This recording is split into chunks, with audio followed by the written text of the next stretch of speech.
বাজার থেকে এনে যে ৫ খাবার ভুলেও ফ্রিজে রাখবেন না।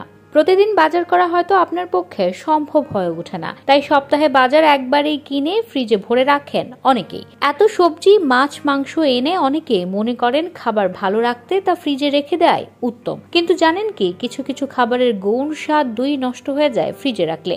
জেনে নিন বাজার থেকে এনে কোন কোন খাবার ভুলেও ফ্রিজে রাখবেন না।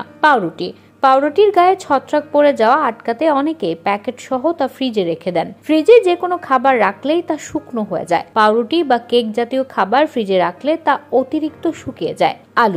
কাঁচা আলু ফ্রিজে না রেখে বাইরে ঝুড়িতে রাখুন, কারণ স্টার্চ জাতীয় কার্বোহাইড্রেট ঠান্ডার সংস্পর্শে এলে শর্করার পরিমাণ বাড়িয়ে তোলে। তাই আলু ফ্রিজের বাইরে অন্ধকার পরিবেশে মজুত করাই ভালো। পেঁয়াজ খুব কম তাপমাত্রায় পেঁয়াজ রাখলে তাড়াতাড়ি খারাপ হয়ে যায়। অনেকেই অর্ধেক পেঁয়াজ ব্যবহার করে বাকি অর্ধেকটা ফ্রিজে রেখে দেন। এই ভুল কখনো করবেন না। পেঁয়াজ কেটে ফ্রিজে রাখলে খুব তাড়াতাড়ি পেঁয়াজের উপর ব্যাকটেরিয়া ও ছত্রাক বাসা বাঁধে। তাই কাটা পেঁয়াজ ফ্রিজে রাখা মোটেই স্বাস্থ্যকর নয়।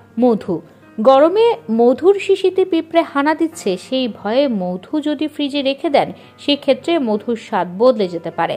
তার চেয়ে একটি বাটির মধ্যে জল দিয়ে তার মধ্যে মধুর শিশি বসিয়ে রাখতে পারেন।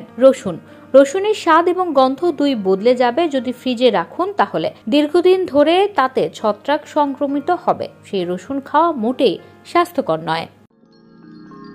You are watching Raj TV, Jagorone, Bangladesh. Please subscribe our channel.